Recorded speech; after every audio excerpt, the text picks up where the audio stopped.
ಅಷ್ಟು ಸುಲಭವಾಗಿ ಬಿಟ್ಟು ಹೊರಗಡೆ ಬಂದಂಥವ್ರಿಗೆ ಯಾರಾದರೂ ಪ್ರಧಾನಮಂತ್ರಿ ಇದ್ರೆ ಅದು ಒಬ್ಬ ಕನ್ನಡಿಗ.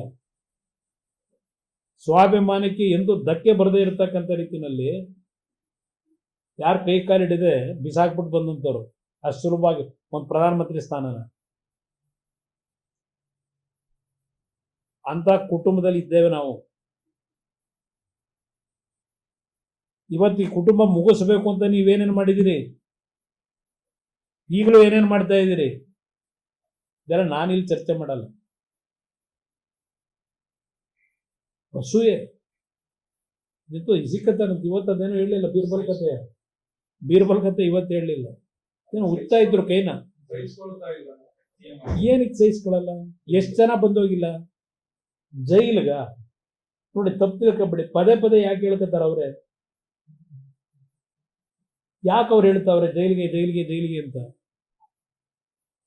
ಹೋಗಿ ಬಂದವ್ರಂತೆ ಜೈಲಿಗೆ.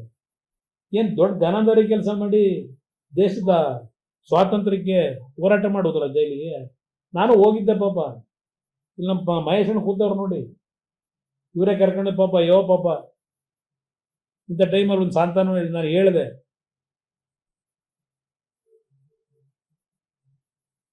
ಏನಕ್ಕೆ ಹೋದ್ರು ಜೈಲಿಗೆ? ಎಲ್ಲ ಜಯಿಸ್ಕತ್ತೀನಿ ಅಂತಾರೆ. ಯಾಕಂದ್ರೆ ಸತ್ಯ ಹೊರಗೆ ಬರ್ಬೇಕಲ್ಲ, ಯಾವತ್ತೋ ಒಂದು ದಿವಸ ಬರುತ್ತೆ. ಜಾತಿಗೆ ಇವೆಲ್ಲ ನಡೀತಾ ಇದೆ ಅಂತ ಹೇಳಿ ಬಹಳ ದೂರ ಇಲ್ಲ. ಯಾಕೆಂದ್ರೆ ಇದೇನೋ ಹೇಳ್ತಾರಲ್ಲ, ನಾನು ಆ ಪದ ಬಳಸಲ್ಲ,